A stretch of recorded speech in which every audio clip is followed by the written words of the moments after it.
Now come to order. A quorum is present, and without objection, the chair is authorized to declare a recess of the committee at any time. As required by House rules, a copy of the legislative measures have been made available to members and the public at least 24 hours in advance. And pursuant to Committee Rule 13 and House Rule 11, all votes will be rolled to the end of the meeting. I'm excited to announce that for the first time in this committee, we'll be using electronic voting. Okay, we've moved up, all right? And remember, it's electric, so be careful, right? But this is just another way we're raising the bar in the 119th Congress on this committee. Without objection, the committee will vote electronically in accordance with the committee rules and regulations developed by the House Committees on Rules and Administration. I now recognize myself for opening remarks. In today's markup, we will discuss 7 bills highlighting the work needed to usher Main Street America into the golden age. I will speak on each of the bills we bring up today in much greater detail, so I'll keep these remarks brief. The Biden administration failed Main Street America. This presidency, or his presidency, resulted in nearly $1.8 trillion of regulatory costs, 335 million hours of unnecessary paperwork for hardworking Americans. It's no surprise that since President Trump's election, small business optimism is at an all-time high. My colleagues and I on this committee will work with President Trump and Administrator Loeffler to ensure that small businesses have a voice in Washington that provides them with the resources they need to grow and to thrive. Today's bipartisan markup is a result of the numerous hearings conducted by this committee last Congress on the harmful effects that the Biden administration had on Main Street America. Main Street America deserves common-sense legislation that simplifies contracting requirements, cuts bureaucratic red tape, and ensures that the SBA focuses on the needs of small businesses. Instead of helping small business owners, the Biden administration expanded regulations, removed lending guardrails, and used the SBA for electioneering. And instead of utilizing the SBA network to counsel small businesses in their workforce hiring needs, the previous administration simply ignored them. Small businesses deserve to have their voice heard in Washington, which is what we are doing here today. Here on this committee, we know it's our job to put forward meaningful policy solutions that will help, not harm, our nation's job creators. We aim to make the jobs of small business owners simpler, allowing them to focus on the growth of their business. I want to thank our members for bringing these bills up for consideration and work in today's markup. Every piece of legislation we will look at today is a product work we did last Congress and will help the 26 million small business owners the SBA serves. As the economy grows under this new administration, small businesses desperately need skilled workers to help their businesses succeed. They need an SBA that works for them. In support of President Trump's agenda, we will work with the Administrator Loeffler to root out waste, fraud, and abuse. And we must continue to fight for the success of this nation's small businesses, and these bills are a significant step in the effort to usher Main Street to the golden age of America. I'm excited to see our committee work with Administrator Loeffler and President Trump to pass common-sense legislation allowing small businesses to focus on their growth. Now, with that, I yield to my friend and the distinguished ranking member from New York, Ms. Velasquez, for her opening statement. Thank you, Mr. Chairman, and thank you for holding this markup today. I would be remiss if I do not react to your statement about Joe Biden failing Main Street America. The facts speak for themselves. 20 million startups, and most economists concluded that the economy of the United States was the envy of most industrialized countries. We're considering 7 bills to make improvements to SBA programs and services, from focusing on career and technical education to disabled communities and improving the 7A program and contracting rules. We have a strong slate of bills before us. Main Street small businesses are the lifeblood of our nation's economy, driving innovation and job creation and helping millions of people achieve their American dream. I stand committed to creating more opportunities for entrepreneurs so they can continue to thrive and in turn create good-paying jobs in our local communities. I plan to lend my support to the 7 bipartisan bills we are considering today, and I appreciate the chairman's efforts to mark up a fair ratio of Republican and Democratic bills. While we are starting off on a positive note on this committee, I am afraid we are in the midst of troubling times with the Trump administration's policies. Elon Musk and his Doge team infiltrated the SBA, gaining access to all SBA systems, including HR, contract, and payment system, putting small business data at risk. Hundreds of dedicated SBA employees have been terminated. Small business contracts are being canceled government-wide, and program funding and grants that assist small employers has been paused. These cost-cutting actions are creating undue uncertainty for small employers and resulting in layoffs at small government contractors. What is more concerning is that we aren't even getting information about these changes. While I think many of us can agree that we want an efficient agency, the blanket terminations and funding freeze are creating chaos. We have essentially ceded our constitutional duties to the executive branch without even batting an eye. It is this committee's responsibility to make decisions about the programs at SBA, just as we're doing today by marking up bills after thoughtful negotiations. It is incumbent upon us to oversee any pernicious action taken by the administration or DOJ which impact our collective goal to strengthen and support our nation's small business community.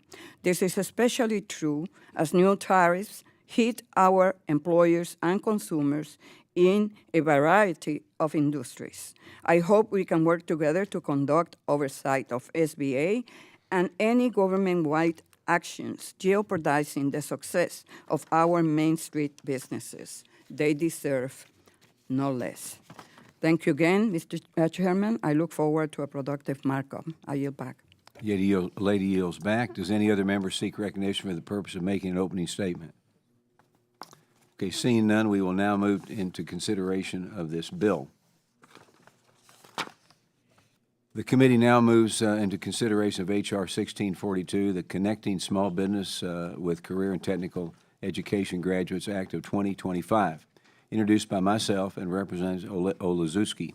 The bill is co-sponsored by Representative Bresnahan, Tran, and Weed, and the clerk will read the bill. H.R. 1642, a bill to amend the small Without business. objection, H.R. 1642 is considered as read and open for amendment. I now recognize myself for an opening statement on my bill. As we enter the golden age of America, Main Street is in critical need of skilled workers, plumbers, electricians, mechanics, and countless others who are the backbone of our economy. Without them, the American people would not have the critical goods and services we often take for granted. I'm proud to lead in the charge in encouraging more young people to pursue valuable career and technical education, or CTE, professions, and assist graduates in translating their skills into the workforce. Many graduates of these programs wish to start a small business of their own, but don't know where to turn for help. My bill clarifies that small business development centers, or CBDCs, and women's business centers, or WBCs, should build relationships with CTE programs so their graduates know where to turn for business assistance. With these relationships, my bill will ensure that SBDCs and WBCs help small businesses understand what CTE programs are available, how graduates of these programs can fill critical employment needs, and help small businesses, clients connect with these programs. I urge all my colleagues to support this legislation. I now recognize Dr. Olszewski for a statement on the bill. Thank you, Mr. Chairman. I'd be remiss if I didn't begin today just by taking a moment to recognize one of our dear colleagues who recently departed, Representative Sylvester Turner. I know that he was an outstanding leader for the city of Texas as its mayor and was a fierce advocate for the 18th District of Texas. He was a beloved member of the freshman class, and as we do this work, I just like to start in his honor and his memory, Mr. Chairman. So I thank you for your leadership and your partnership on this bipartisan legislation that will ensure small business development centers and women's business centers provide technical educational information to small businesses about CTE programs who, in turn, can hire accomplished and competent graduates in these programs. My home state of Maryland has 46 Maryland State Department of Education approved high school CTE programs in 11 career sectors, with a total of 259 schools participating in programs like Skills USA and the Future Business Leaders of America. The programs range from arts, media, and communication to manufacturing, engineering, and technology, because in Maryland, we believe that work-based learning opportunities are essential to prepare students for their next steps. In my previous role as county executive in Baltimore County, workforce development and CTE were among my top priorities. In that capacity, I oversaw the implementation of a $3.3 billion plan to improve schools, a plan that included significant investment in CTE, and I was proud to help create a public health pathways program that is connecting underserved residents in the Baltimore area with high demand and high need nursing jobs. This bill ensures federal resources are being used to support entrepreneurs achieve the American dream. It's one of just many steps. I look forward to working with you and others, Mr. Chairman, to build a pipeline of skilled workers in high-need industries. I urge my colleagues to support the bill, and I thank the chairman again, as well as the other members who've joined on this important piece of legislation, as well as all of the other bipartisan bills we'll be considering today. And with that, I yield back. Gentleman yields back. Now I recognize Mr. Weed for a statement on his bill. Thank you, Mr. Chairman, for giving me the opportunity to speak on this piece of legislation, H.R. 1642, the Connecting Small Businesses with Career and Technical Education Graduates Act of 2025. We'll support students who have completed a Career in Technical Education, CTE, program by providing them with resources they need to put their skills to use in the job market. In my home state of Wisconsin, there are over 250,000 high school students who have taken at least one CTE course. Students who have taken at least 2 CTE courses graduated high school at a rate 5% higher than Wisconsin's state average. This is something we should all be encouraging. These students are motivated and are ready to contribute to our economy in a wide variety of industries, many of which face a critical shortage of qualified employees. This bill requires small business development centers and women's business centers to support these CTE program graduates transitioning into the workforce by connecting them with employment opportunities. In addition, this bill will provide graduates with the knowledge to start their own small business. Supporting graduates of the CTE program utilize their skills benefits not only the students themselves, but also small businesses who need good, hard-working employees. I am proud to be an original co-sponsor of this bill, and I encourage my colleagues to support it. And with that, I yield back. Gentleman yields back. I now recognize Mr. Tran for a statement on the bill. Thank you, Mr. Chairman. H.R. 1642, the Connecting Small Businesses with Career and Technical Education Graduates Act, will help small business owners fill gaps in the workforce by connecting them with graduates of vocational programs through the Small Business Administration, Small Business Development Centers, and Women Business Centers. This is especially important because our economy is lacking skilled trade workers in key industries such as construction and manufacturing and cannot keep up with demand. Talented graduates coming out of vocational education programs in my district, such as Coastline College in Fountain Valley, have the skills that small businesses in Orange County need. This bill will help ensure graduates of career and technical education programs find good-paying jobs for which they are trained. It is pro-small business, pro-students, pro-workforce, pro-economic growth. It is a win for everyone involved. I am proud to co-lead H.R. 1642, and I want to thank my colleagues, Chairman Rogers, Congressman Olszewski, and Congressman Brashenin, and Congressman Weed for their leadership in championing this important piece of legislation. So I urge my colleagues to advance this legislation out of committee today. Thank you, and I yield back. Gentleman yields back. I now recognize Ms. Goodlander for a statement on the bill. Thank you, Mr. Chairman. I want to join in saying a word about our colleague, Congressman Sylvester Turner. My heart breaks to hear about his passing yesterday, and my heart is with his constituents and community in Texas. I want to join my colleagues, too, in proudly supporting H.R. 1642. You know, I've had a chance in the last 61 days that I've been in this job to meet with career and technical education students and graduates all across my home state of New Hampshire. They are our future, and our small businesses are the heart of our economy. I'm really proud to support this bill and urge all of our colleagues to do the same. Thank you, Mr. Chair. I yield back. He yields back. I now recognize Mr. Bresnahan for a statement on the bill. Thank you, Mr. Chairman, for introducing this important piece of legislation. I was proud to be an original co-sponsor of H.R. 1642, the Connecting Small Business with Career and Technical Education Graduates Act of 2025. Connecting our next generation of entrepreneurs and skilled workers to careers and opportunities will be vital for the future of small businesses in America. The resources and expertise of small business development centers and women business centers can be the difference between a successful business, which provides jobs and grows our economy, and another missed opportunity. I believe that the districts such as mine and many others around the country are poised for growth and investment. We cannot afford to miss these opportunities. H.R. 1642 will help break down these barriers which hold back the future of our nation. I look forward to seeing this bill pass today, and I yield back. The gentleman yields back. Are there any other members who wish to be recognized for a statement on the bill? All right, seeing none, I'd like to recognize the ranking member to speak on the bill. Thank you, Mr. Chairman, and thank you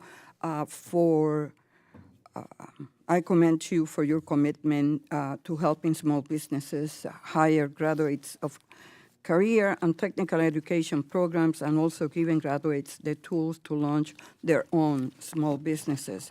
While a college education is a sure, fast way to secure a successful career in today's global economy, it may not be the most prudent path for every high school graduate.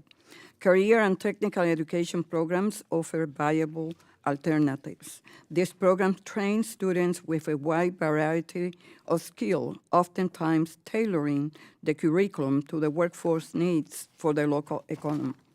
According to the NFIB Small Business Optimism Index, 35% of small businesses reported job openings they could not fill. This bill will go a long way in meeting the labor needs of small businesses and also give these graduates the tools they need to launch and grow successful small businesses.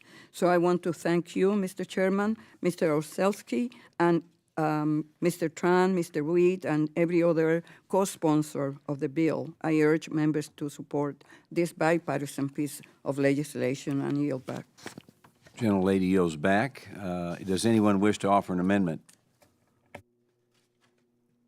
All right, seeing none, the question is on how favorably reporting H.R. 1642 as amended to the House. All those in favor say aye. Aye. Oppose? Motion carries. Mr. Chairman, can I have a recorded vote? Yes, sir. For what purpose, gentlemen, seek recognition for a recorded vote? Mr. Chairman, can I have a recorded vote? A recorded vote has been requested and a roll call vote is ordered. So pursuant to Committee Rule 13 and House Rule 11, further proceedings on the bill are postponed.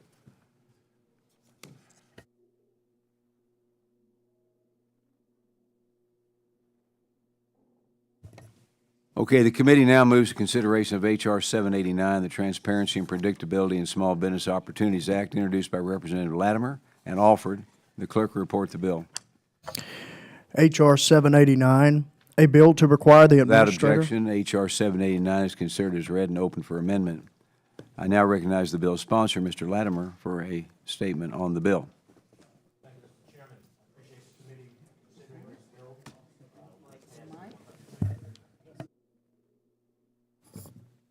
Thank you. Thank you, Mr. Chairman. We appreciate the committee considering this bill, which was passed in the 118th Congress, and to highlight why this important legislation is needed, I want to recognize Congressman Alford for his support of this bill. I know he'll speak in a second. The transparency and predictability in small business opportunities would improve accountability in the federal contracting process for small businesses. Small business owners are often resource constrained. Every day, these individuals engage in a variety of business-related activities, and when they submit a proposal to work with the federal government, they invest considerable time and resources into making their submission the best it can be. They're also forced to navigate a complex and time-consuming contracting process while balancing their other important responsibilities. It can be confusing and deeply frustrating for a small business owner if a federal agency decides to cancel a solicitation without transparency into why that decision was made. If we're serious about bringing more small businesses into federal contracting, we must ensure that business owners have the confidence and trust in their federal partners. In this bill, any plans to reissue the solicitation must be identified. If an agency does not plan to reissue the solicitation, the bill would create procedures for a small business to receive assistance in identifying similar contracting opportunities. I urge all my colleagues here to support this important bill. Thank you, Mr. Chairman, and I yield back. The gentleman yields back. I now recognize the bill's co-sponsor, Mr. Alford, for a statement on the bill. Thank you, Mr. Chair. I just also want to express my condolences to Sylvester Turner's family, the mayor of Houston. I grew up in Baytown, 20 miles east of Houston, and he was a great leader. I'm glad that I took the opportunity to go across the aisle last week and speak with him. And I'm very sorry for the loss, not just for this side of the aisle, but for our body in general. When good leaders come up here and make the sacrifices to be here, it is noteworthy, and our condolences from this side. That being said, I am honored to once again represent this piece of legislation. Last session, Mr. Nfume and I worked on this, and now Mr. Latimer, it's good to work with you on this. And thank you to our chair and ranking member. This committee really exists in Congress to champion Main Street, to ensure that the small businesses that employ about half of all Americans can continue to thrive. Our role is to help lower the barriers to creating small businesses and to support small businesses that already exist. A major tool to help existing small businesses are government contracts specifically set aside for small businesses. However, federal agencies cancel contract solicitations often with no warning and no reason, leaving the small businesses that spent thousands or tens of thousands of dollars preparing a bid out in the cold. This bill, the Transparency and Predictability in Small Business Opportunities Act, would help address this problem. This legislation would require agencies to provide to the SBA a justification for canceled contract solicitations. Additionally, it would require the agency canceling the contract solicitation to disclose available information about plans to reissue similar solicitations. And finally, if the agency does not plan on reissuing a solicitation, the agency's Director of Small and Disadvantaged Business Utilization must assist the small business in identifying similar contracting opportunities. This is a common sense bill for Main Street America. And that's why I am proud to support this legislation with Mr. Latimer that would help provide stability and predictability to small business contractors. Mr. Chair, I yield back. The gentleman yields back. Are there any other members who wish to be recognized for a statement on the bill? Seeing none, I would like to recognize the ranking member to speak on the bill. Thank you, Mr. Chairman. I commend Congressman Latimer and Alford for their work on this important and timely legislation. In a hearing last year, we heard testimony from Andrew Christ, a small employer who discussed how small businesses spend a significant amount of time and money responding to a solicitation for a government contract. He stated that putting together a proposal costs him an average of $10,000, and the government does not have to provide him with any assistance or information if that solicitation is later canceled. While the government has flexibility to change requirements and solicitations as needed, and we do not change that with this bill, small firms incur losses they cannot recoup when this happens. Unfortunately, this bill will not make them whole, but it will provide them with additional information to adjust their operations and plans to move forward, and hopefully to continue their participation in the federal marketplace. In 2021, the Department of Defense issued a broad request for comments regarding barriers facing small businesses working with them. In their response, the Women's Chamber of Commerce stated that, and I quote, "Numerous small business contracts just go away without explanation or discussion with the WOSB. Providing a little more predictability and stability, as this bill will do, can help reduce the barriers that keep small businesses from bidding on and winning government contracts. It is also a good reminder of why we must protect the SBA and the WOSB and arm them with carefully crafted and deliberate authorities to advocate for small business government contractors. One canceled solicitation for a large corporation is a blip on the radar, but for a small business who has to decide where to invest their more limited resources, those sunk costs matter. SBA play a unique government-wide role in shaping and implementing contracting policies that are fair and provide opportunity for small business. I am hoping that the committee will work to ensure they continue to play this role and have the right resources and tools like we give them with this bill to advocate for small businesses working with any and all federal agencies. I urge my colleagues to support this bill, and I yield back. Gentlelady yields back. I thank you, and I now recognize myself to speak in support of this legislation for 5 minutes. H.R. 789, the Transparency and Predictability in Small Business Opportunities Act, is intended to assist small businesses that submit bids on contract solicitations that are later canceled. Submitting a bid on a government contract requires tremendous time, effort, and money, but agencies often cancel their solicitations regardless of the cost of small business. This practice creates a fair amount of uncertainty and disincentivizes small business participation in government contracting. The bill will require agencies to justify their decision to cancel a contract solicitation to the SBA. They will also help small businesses that submitted bids or canceled contracts find other opportunities to compete for a contractor. Small businesses deserve to be treated fairly in the contracting process and to fully understand what opportunities are available to them. This bill should and will ensure that contracting opportunities are accessible and transparent so that small businesses that are not left out in the cold after spending months and valuable resources preparing a proposal. So I urge all of my colleagues to support H.R. 789. Now, does anyone wish to offer an amendment? Okay, seeing none, the question is now on favor of reporting H.R. 789 to the House. All those in favor say aye. Aye. All those opposed say no. In the opinion of the chair, the ayes have it. H.R. 789 is agreed to. Mr. Chair, Members recognized. I request a recorded vote, please. A recorded vote has been requested, and a roll call vote is ordered. Pursuant to Committee Rule 13 and House Rule 11, further proceedings on the bill are postponed. Okay, the committee now moves to consideration of H.R. 787, the Plain Language in Contracting Act, introduced by Representatives Lolota and Tran. The clerk will report the bill. H.R. 787, a bill to require Without plain objection, language. H.R. 787 is considered as read and open for amendment. The bill sponsor, Mr. Lolota, as an amendment in the nature of a substitute at the desk. The amendment has been distributed in advance. The clerk will report the amendment. Amendment in the nature of a substitute to H.R. 787. Without objection, the amendment is considered as read, and the substitute will be considered as base text for the purpose of further amendment. I now recognize the sponsor of the bill and the amendment, Mr. Lolota, for a statement on the bill and the amendment. Mr. Chairman, thank you. As an attorney, licensed to practice law in the great state of New York, I wouldn't dare make any anti-lawyer jokes. I certainly wouldn't say that we should hate lawyers. But a small business ought not to have to hire a lawyer just to apply for a simple government contract. Unlike large corporations, small businesses lack teams of lawyers to navigate complex federal procurement rules.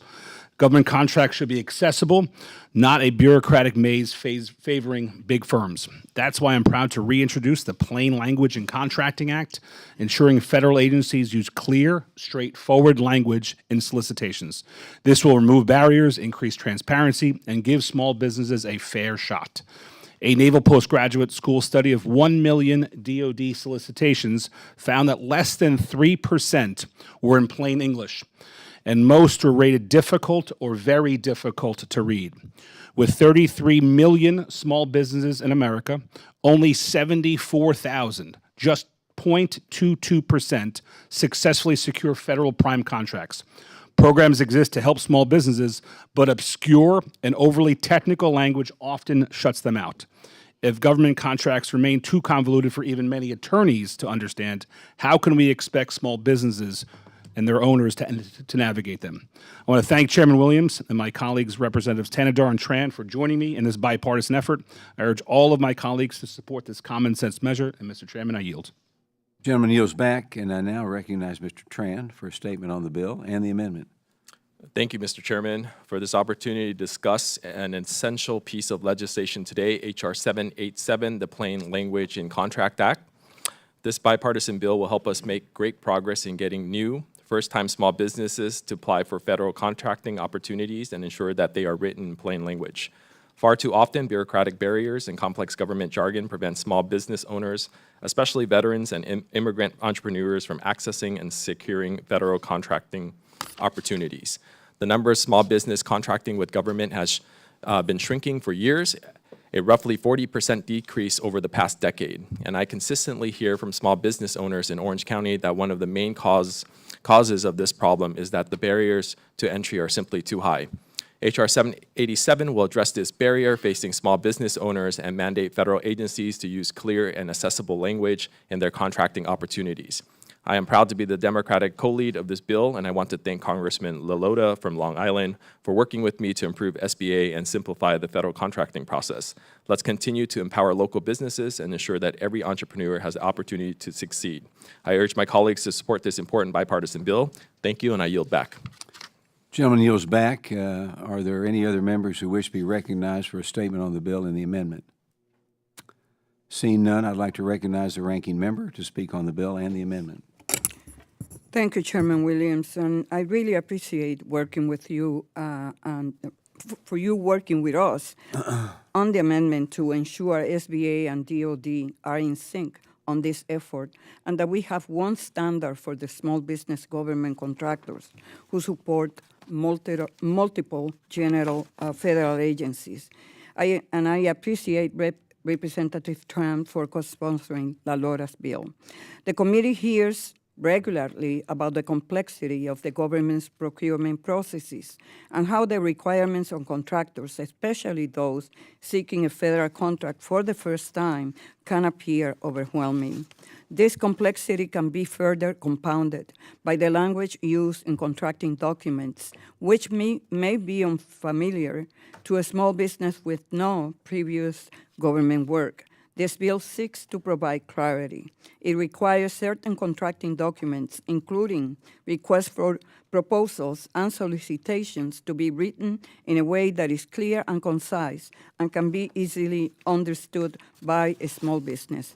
The goal of this bill are commendable. There are certainly ways in which the federal government can better communicate with small businesses, and the language used around contracting opportunity is one. Thank you again, and I yield back. Gentlelady yields back, and thank you, and I now recognize myself to speak in support of this legislation. Plain language in Contracting Act is a vital piece of legislation that will empower small businesses to have greater ability to compete for valuable government contracts. Currently, government contract solicitations are written in an overly complex way that makes it difficult to navigate unless you're an attorney. Small businesses often lack the army of attorneys and contract specialists needed to understand these contracts, which create difficulties in submitting successful bids. The wonky nature of this so-called government speak has contributed to the shocking loss of small businesses in government contracting. And over the past few years, the committee has heard firsthand testimony from small business owners about how difficult it is to navigate the contracting processes and red tape, which is made more difficult by unclear or conflicting government speak. This only drives small businesses away from competing for government work, decreasing the resiliency of our industrial base. So instead of providing the best product or most valuable service to the taxpayer at the best value, the firm with the best lawyers or contracting officer often wins the contract. So the plain language in Contracting Act makes it easier for small business to navigate federal contracting by requiring agencies to write plainly. I want to thank the ranking member and her staff for working with us in drafting the bill for the second Congress in a row, and I will urge all my colleagues to vote for the plain language in Contracting Act. Now, does anyone wish to offer an amendment? Seeing none, the question now occurs on the adoption of the on the substitute amendment offered H.R. 787 by Mr. Lalota. All those in favor say aye. Aye. Opposed? In the opinion of the chair, the ayes have it. The amendment in the nature of a substitute to H.R. 787 is adopted. Mr. Chairman. Yes, sir. Keep going, sir. Keep going. Okay. All right. Now the question now is favorably reporting H.R. 787 as amended to the House. All those in favor say aye. Aye. Aye. All those opposed say no. In the opinion of the chair, the ayes have it. Mr. Chairman. Members seek recognition. I now request a recorded vote, sir. Okay. Recorded vote has been requested. A roll call vote is ordered. Pursuant to Committee Rule 13 and Rule 11, further proceedings on the bill are postponed. The committee now moves to consideration of H.R. 1621, the Entrepreneurs with Disabilities Reporting Act of 2025, introduced by Representatives McGarvey and Stauber, and the clerk will report the bill. H.R. 1621, a bill to require the administrator of the Without small objection, business. H.R. 1621 is considered as read and open for amendment. I now recognize the bill's sponsor, Mr. McGarvey, for a statement on the bill. Okay. Okay, he's not here right now. I'll now recognize Mr. Stauber for a statement on the bill. Thank you, Mr. Chair. I rise today in support of H.R. 1621, the Entrepreneurs with Disabilities Act of 2025, and I thank Mr. McGarvey for sponsoring this. Across this nation, individuals with disabilities have the talent, drive, and vision to start their own businesses, yet many face challenges that make entrepreneurship unnecessarily difficult. These are not challenges of ability, but of access. Access to capital, resources, and the support needed to turn their ideas into successful businesses. The Entrepreneurs with Disabilities Act ensures that we take a hard look at the obstacles standing in the way of aspiring entrepreneurs with disabilities. It directs the Small Business Administration to assess whether current programs are effectively serving these individuals and to identify where improvements are needed. I'd like to thank again my colleague from Kentucky, Mr. McGarvey, for introducing the bill. If we are serious about fostering economic growth and opportunity, we cannot leave behind the millions of Americans with disabilities who want to contribute, innovate, and build something of their own. This is not just about fairness. It's about recognizing the economic power and potential of individuals with disabilities. Removing barriers to entrepreneurship benefits not only them, but also our entire communities, our small businesses, and the nation as a whole. I urge my colleagues to support this common sense legislation so that all Americans, regardless of ability, have the opportunity to succeed. Thank you, and I yield back. Gentleman yields back. Are there any other members who wish to be recognized for a statement on the bill?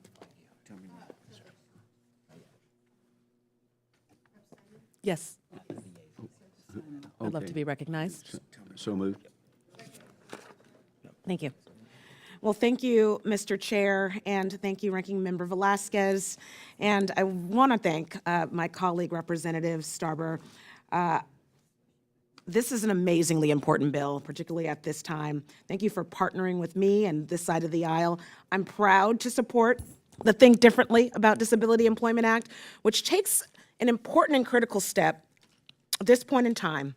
And this bill really is about including all of us, expanding economic opportunity to people with disabilities like myself.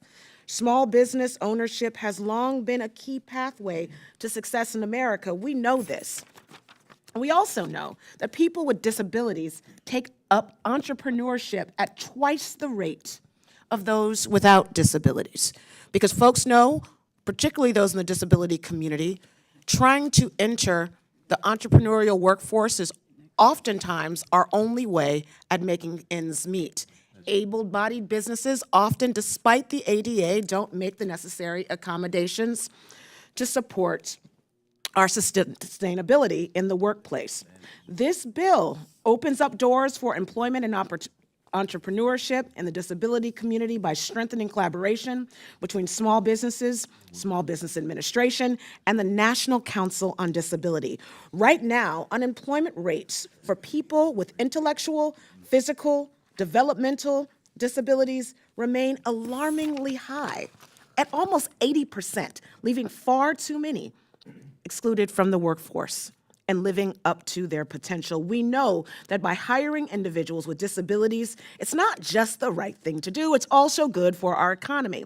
U.S. GDP would grow by $25 billion if we close the employment gap between people with disabilities and people without. Our full participation in the workplace strengthens our workforce overall and drives economic growth. We know this. This bill helps us identify barriers that employees and employers face while ensuring that people with disabilities have access to meaningful career opportunities. I'm so proud to support this effort. It is extremely timely, and I look forward to seeing its positive impact all across our country. Thank you, and I yield back. Gentlelady yields back. Are there any other members who wish to be recognized for a statement on the bill? Mr. Chair, Yes, sir. would like to be recognized to speak, please? So moved. Gentleman from Missouri.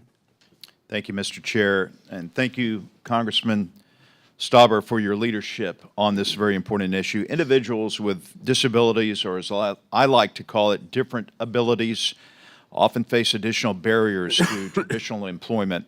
This legislation seeks to help those Americans with different abilities by requiring the SBA and the National Council on Disability to enter into a memorandum of understanding to collaborate on employment and entrepreneurship opportunities for folks who are differently abled. I'm proud to support this legislation to help ensure that all Americans can find dignity in the workplace. Thank you, and I yield back. Gentleman yields back. Are there any other members who wish to be recognized for a statement on the bill? Seeing none, I'd like to recognize the ranking member to speak on the bill. Thank you, Mr. Chairman. And I want for the record to show that Mr. McGarvey, who is the main sponsor of the bill, is not here because he's the ranking member on the Veterans Subcommittee and he's attending a hearing. I am pleased to support the legislation offered by Mr. McGarvey and Mr. Stauber, which will require the SBA to submit a comprehensive report to Congress on the challenges facing entrepreneurs with disabilities. There are 44 million people with disabilities in the United States.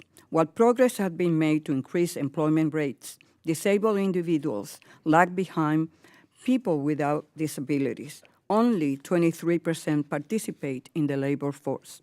Entrepreneurship can be a way to address employment gaps and provide a path to prosperity. It offers more flexibility, inclusion, and the ability to work remotely. In fact, 1.8 million small businesses are owned by people with disabilities. I strongly support this bill, which will require SBA to conduct comprehensive study of the resources that are available to entrepreneurs with disabilities, examine their effectiveness, and determine what actions need to be taken to help support entrepreneurs with disabilities. I yield back. Gentlelady yields back, and thank you for that. And I now recognize myself to speak in support of this legislation. H.R. 1621, the Entrepreneurs with Disabilities Reporting Act, will require SBA to issue a report to Congress on the challenges individuals with disabilities face when starting a business. It will also examine existing resources across the federal government that are tailored to help such individuals. The Government Accountability Office estimates that dozens of programs across 9 federal agencies support employment opportunities for individuals with disabilities. Unfortunately, federal agencies often fail to coordinate or collaborate on such programs to ensure that their efforts are efficient and not duplicative. This common sense legislation requires the SBA carefully examine the fragmented system and do its part to consolidate and streamline efforts to help individuals with disabilities. I thank also Representatives McGarvey and Stauber for introducing this legislation. I urge all our members to vote yes. Does anyone wish to offer an amendment? There is an amendment at the desk. We will briefly pause. Well, Seeing none. okay. Seeing no amendments, the question is now in favor of reporting H.R. 1621 to the House. All those in favor say aye. Aye. All those opposed say no. In the opinion of the chair, the ayes have it. Mr. Chair, Members recognized. Mr. Chair, may I request a recorded vote?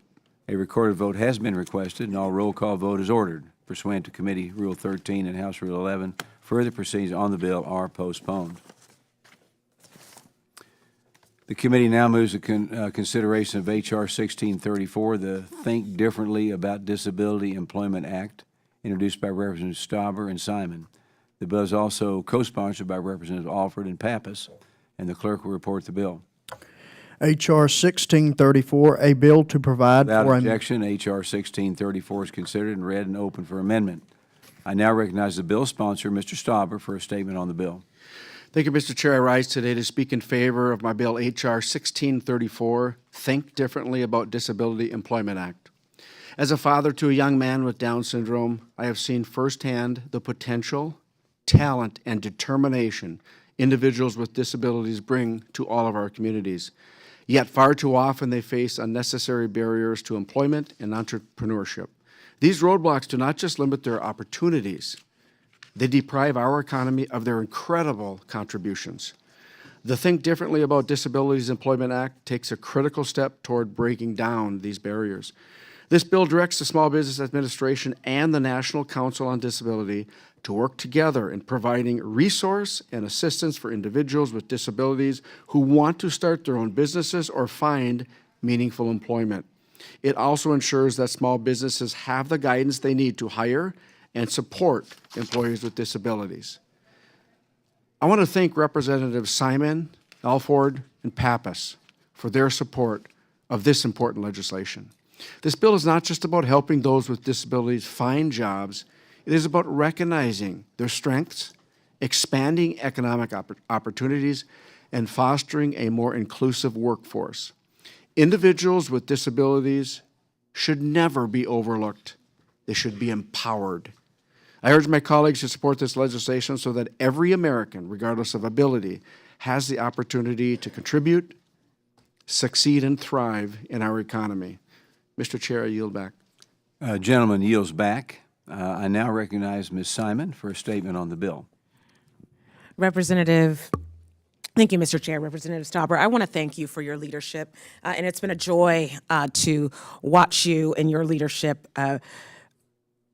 putting folks with disabilities first and centering them, understanding that there are so few who are leading in that space. Thank you so much for your commitment, not only to your son, but the disability community throughout the United States. We look to your leadership, and I'm certainly learning from your leadership and hope to partner with you on numerous efforts during our time here in Congress. I won't repeat what I said earlier, but knowing that this committee is going to be standing front and center in this Congress, in the 119th Congress, advocating and ensuring that folks who want not a handout, but a hand up, that they get the resources that they so deserve. The innovation, the hard work ethic of members of the disability community throughout this country should be met with the resource to not only uplift them individually, but to uplift our communities. I am so excited to be a co-sponsor on this bill, and I look forward not only to this committee continuing to advocate for the needs and well-being for our disabled Americans, but showing the Congress at large how it's done. Thank you, Representative Stauber. Thank you, Ranking Member and Mr. Chair, and I'll yield back. Gentlelady yields back. Are there any of the members who wish to be recognized for a statement on the bill? Okay, seeing none, I'd like to recognize the Ranking Member to speak on the bill. Thank you, Mr. Stauber and Ms. Simon, for introducing this bill.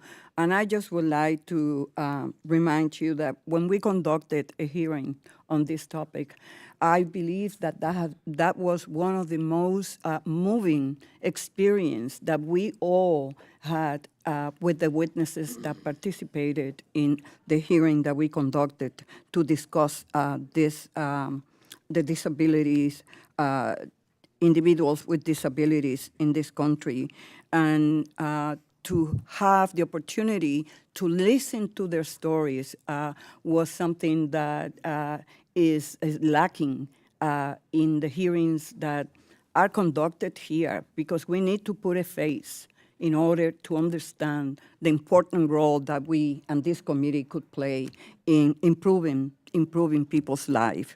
So again, Mr. Stauber and Ms. Simon, thank you so much for this legislation. And as I said before, there is only 23% of individuals with disabilities that participate in the workforce. So we need to do better. Despite having the skills and desire to work, individuals with disabilities face barriers to employment, including discrimination, lack of flexibility, and transportation. Helping small firms hire people with disabilities can have a direct benefit on their company and, in turn, boost the overall economy. Through this bipartisan legislation, SBA can collaborate with the National Council on Disability to help employers hire people with disabilities and provide much-needed support to these entrepreneurs. I am pleased to support this bill, but I will be remiss if I didn't mention that while we are working together to improve the lives of the disabled, President Trump is creating new barriers by terminating the diversity, equity, and inclusion policies, which has been critical to leveling the playing field for individuals with disability. I thank my colleagues for their support of this bill, and I yield back. Gentlelady yields back, and I thank you for that, and now recognize myself to speak in support of this legislation. Individuals with disabilities are more likely to be self-employed. However, resources tailored to entrepreneurs with disabilities at the SBA are sorely lacking. H.R. 1634, the Think Differently About Disability Employment Act, will require the SBA to enter into a memorandum of understanding with the National Council on Disability and to collaborate on entrepreneurship and employment opportunities for individuals with disabilities. The National Council on Disability's mission is to provide recommendations to those policymakers on issues protecting or impacting individuals with disabilities, but ensuring they coordinate with the SBA entrepreneurs with disabilities will have greater access to resources needed to achieve the American dream. I want to thank Representative Stauber for his commitment to ensuring Congress works to pave the way to success for entrepreneurs and employees with disabilities, and I also thank Ms. Simon for introducing this legislation. So I urge all my colleagues to vote yes on this legislation. Does anyone wish to offer an amendment? Seeing none, the question is now on favorably reporting H.R. 1634 to the House. All those in favor say aye. Aye. All opposed say no. In the opinion of the chair, the ayes have it. Mr. Chair? Recognized member. Mr. Chair, I request a recorded vote. Recorded vote has been requested. A roll call vote is ordered, and pursuant to Committee Rule 13 and House Rule 11, further proceedings on the bill are postponed. Committee now moves to consideration of H.R. 1816, the WOSB Accountability Act, introduced by Ranking Member Velasquez and Mr. LaLota. The clerk will report the bill. H.R. 1816, to establish requirements relating. Without objection, H.R. 1816 is considered as read and open for amendment. I now recognize the bill's sponsor, Ranking Member Velasquez, for a statement on the bill. Thank you, Chairman Williams and Congressman LaLota, for co-sponsoring this bill.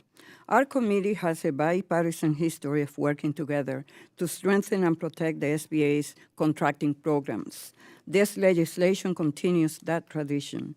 It will require federal agencies to only count contracts awarded to SBA-certified WOSBs toward the 5% contracting goal.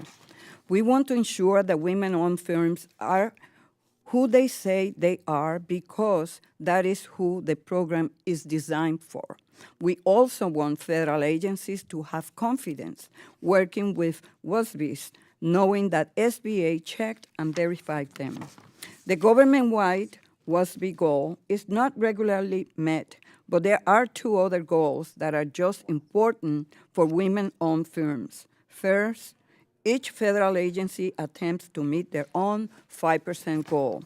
This helps WOSBs with products or services unique to that agency's mission compete for their first contract. Once a WOSB sells their product to one federal agency, the company has met the government's requirements, and they can more easily sell those products to other agencies. This process assists in expanding their markets and diversifying their customer base.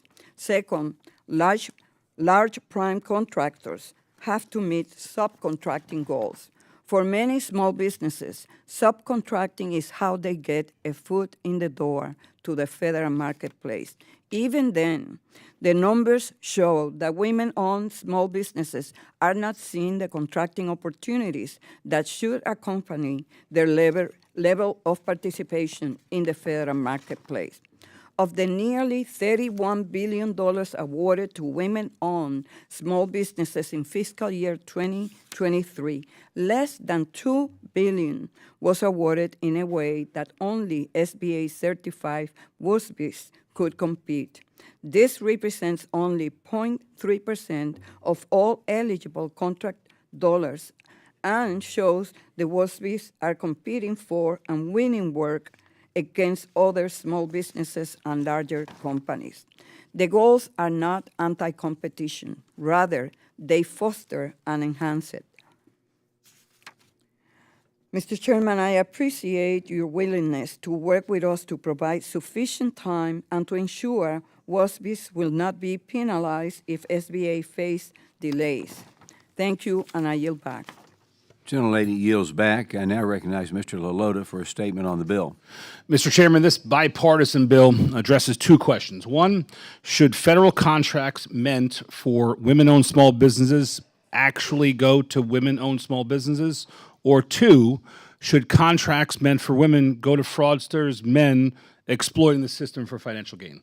The answer is pretty obvious to us. The bipartisan group of members behind this effort want to guarantee that contracts meant to go to women actually go to women.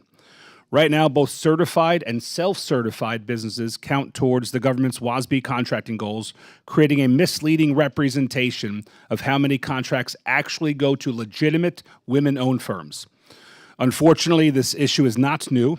The SBA's Inspector General has consistently warned that self-certification creates a risk for fraud. This was especially apparent with the SBA's COVID-19 lending programs, where fraudulent self-certification led to billions of dollars in taxpayer losses. That's why I'm proud to join with Ranking Member Velasquez, my colleague from across the aisle and fellow New Yorker, in championing the Women-Owned Small Business Accountability Act. This legislation will phase out self-certification from government-wide procurement goals, ensuring that only verified and certified women-owned businesses are counted towards federal contracting requirements.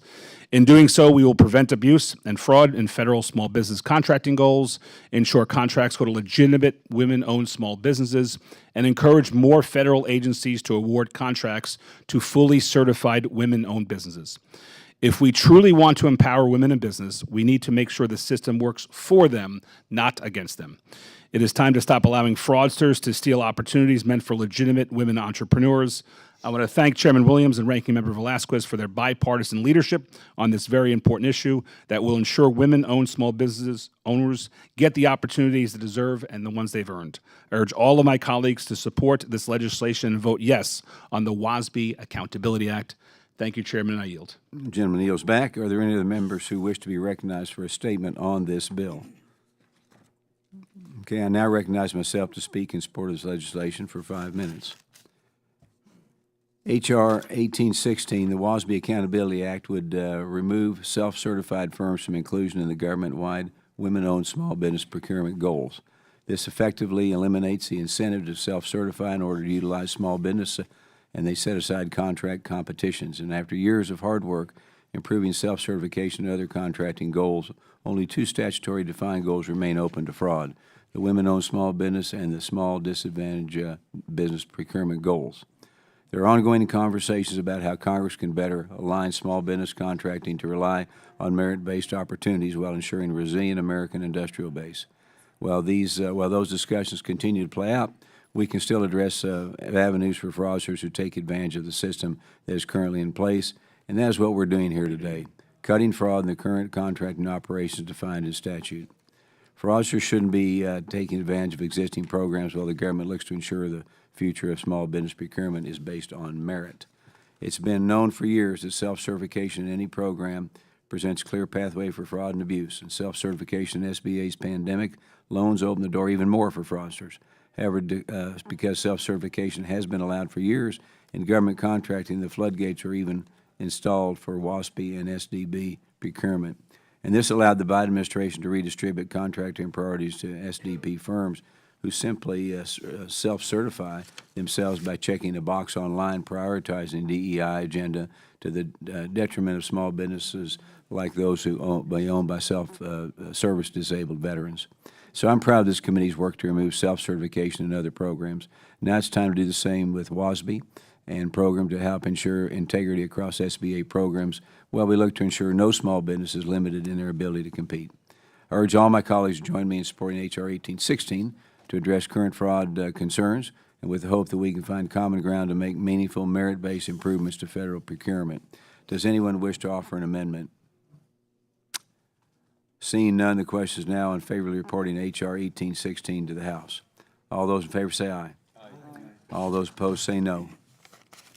In the opinion of the chair, the ayes have it. Mr. Chairman, Member recognized. I request a recorded vote, sir.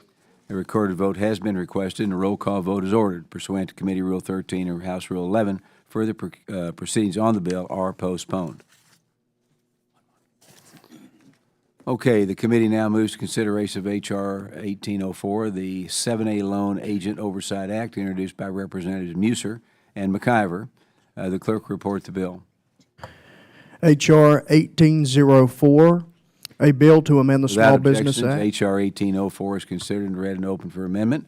I now recognize the bill's sponsor, Mr. Musser, for a statement on the bill. Well, thank you very much, Mr. Chairman.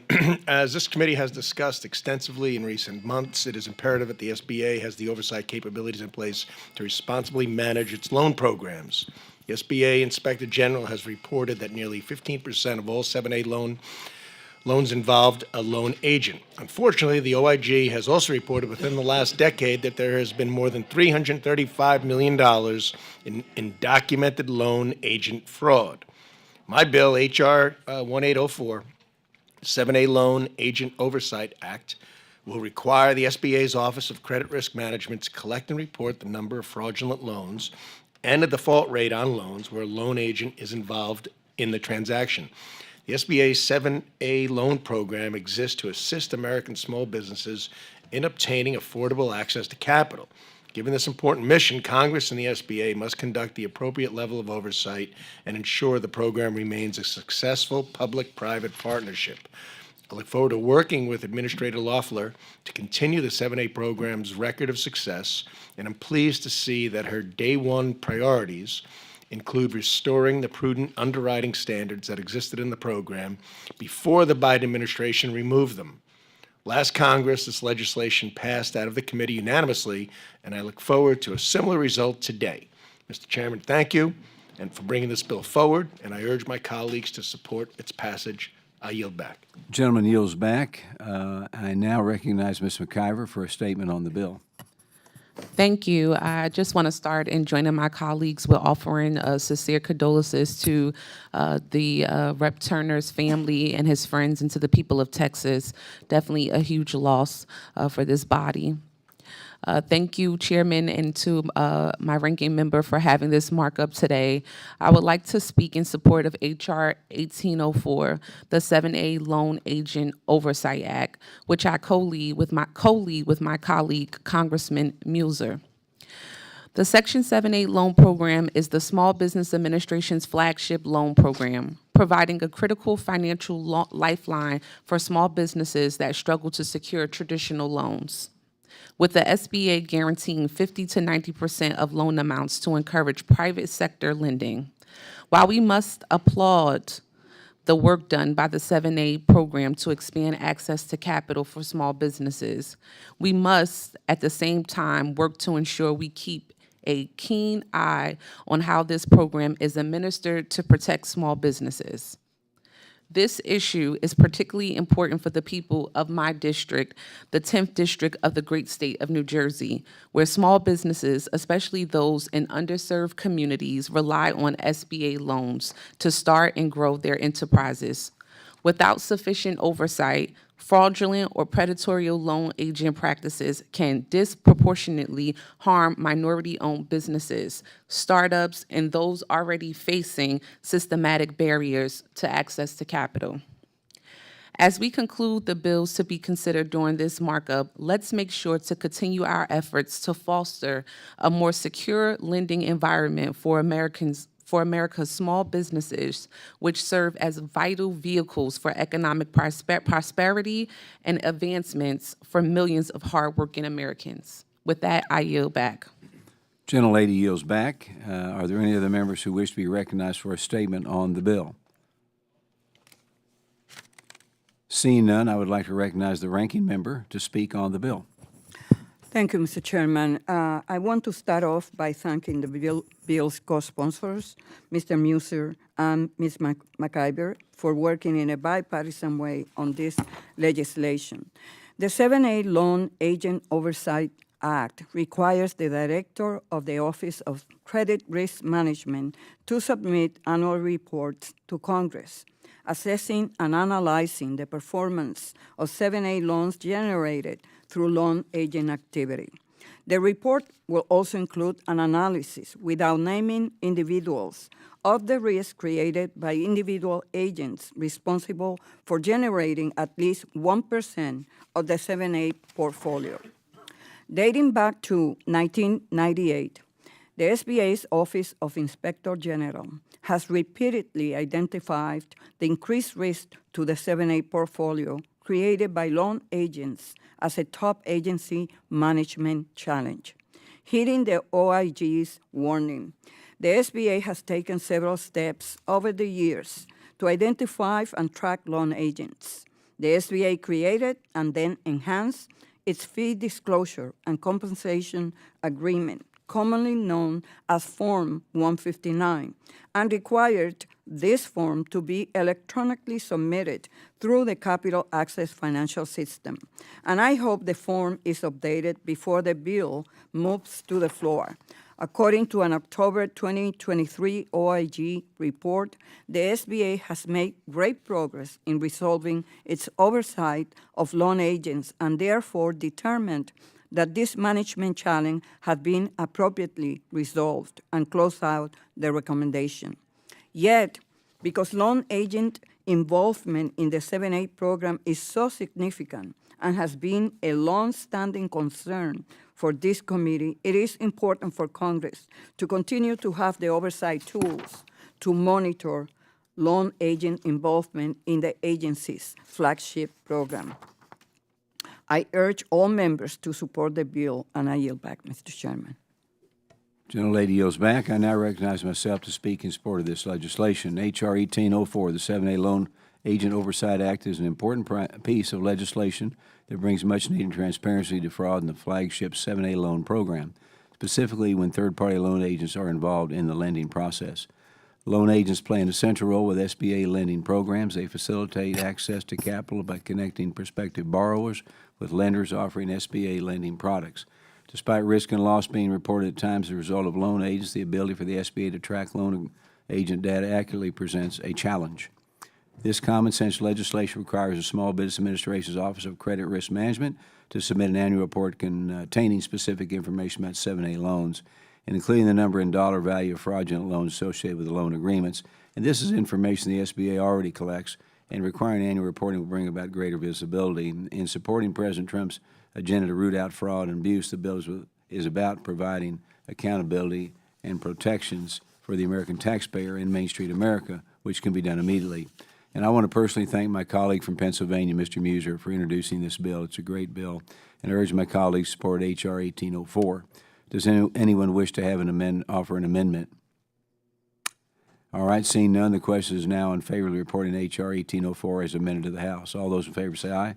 Aye. All those opposed say no. In the opinion of the chair, the ayes have it. H.R. 1804 is agreed to. Mr. Chairman, So moved, yes. like to be recognized. You are? I'd like to request a recorded vote. Okay, recorded vote has been requested, and a roll call vote is ordered pursuant to Committee Rule 13 and House Rule 11. Further proceedings on the bill are postponed. Now, because we have several members would like to attend Mass at 11 a.m., we'll recess until 11:45 a.m. We'll provide instructions at that time on electronic voting at 11:45, so if you could please be on time, that'd be great. Committee stands in recess.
Okay, the committee will now come to order. The committee will resume consideration of the bills on which roll call votes were requested and postponed. We will start with H.R. 1642. The question now is on adopting H.R. 1642 and ordering it favorably to the House. The clerk will open the vote.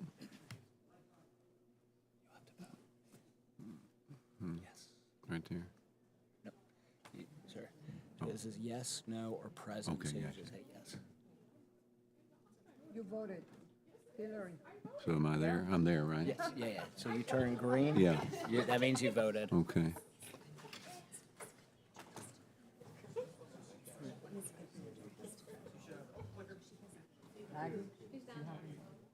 Yeah, he's in.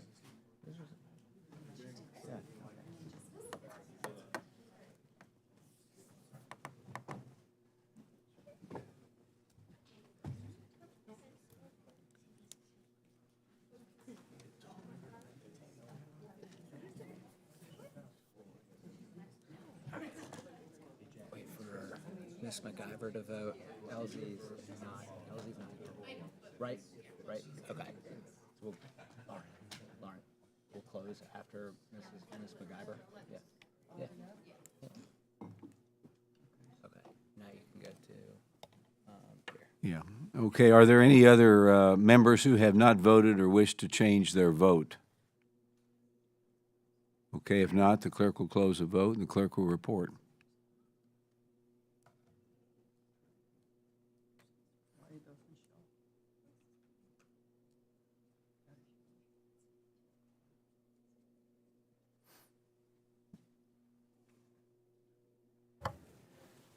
Mr. Chairman, on this vote, the ayes are 25 and the noes are 0.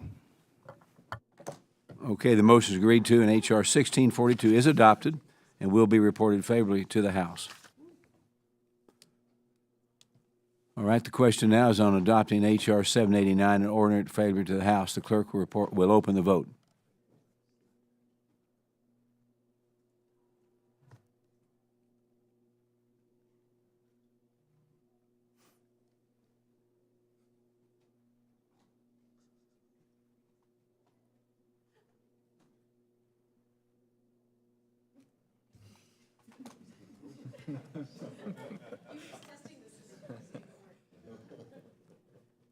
Wait 1 sec. One more. Okay. Now you can move. We good? Are there any other members who have not voted or wish to change their vote? Okay, if not, the clerk will close the vote and the clerk will report. Mr. Chairman, on this vote, the ayes are 25 and the noes are 0. All right, the motion is agreed to and H.R. 789 is adopted and will be reported favorably to the House. The question now is on adopting H.R. 787 as amended and ordering it favorably to the House. The clerk will open the vote.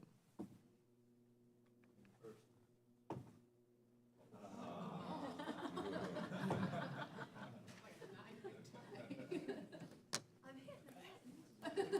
Everybody voted? All right. Are there any other members who have not voted or wish to change their vote? If not, the clerk will close the vote and the clerk will report. Mr. Chairman, on this vote, the ayes are 25 and the noes are 0. All right, the motion is agreed to and H.R. 787 is amended and is adopted and will be reported favorably to the House. Question now is on adopting H.R. 1621 and ordering it favorably to the House. The clerk will open the vote.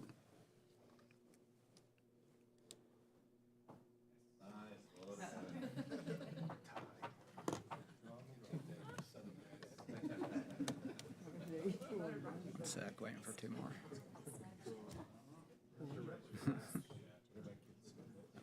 Okay. Are there any other members who have not voted or wish to change their vote? If not, the clerk will close the vote and the clerk will report. Mr. Chairman, on this vote, the ayes are 25 and the noes are 0. Motion is agreed to and H.R. 1621 is adopted and will be reported favorably to the House.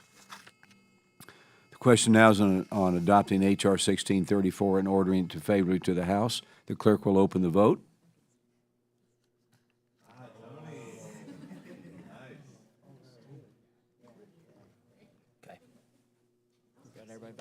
Are there any other members who have not voted or wish to change their vote? If not, the clerk will close the vote and will report.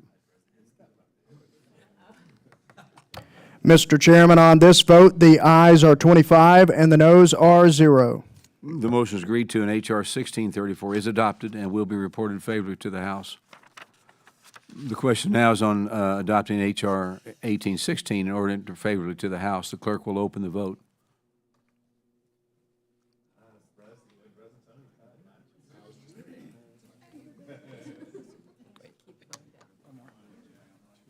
Okay, now you're good. Are there any other members who have not voted or wish to change their vote? If not, the clerk will close the vote and the clerk will report. Mr. Chairman, on this vote, the ayes are 25 and the noes are 0. The motion is agreed to, and H.R. 1816 is adopted and will be reported favorably to the House. The question now is on adopting H.R. 1804 in order favorably to the House, and the clerk will open the vote.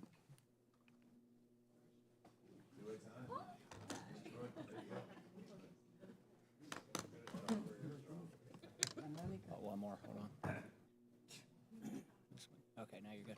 Go ahead. Are there any other members who have not voted or wish to change their vote?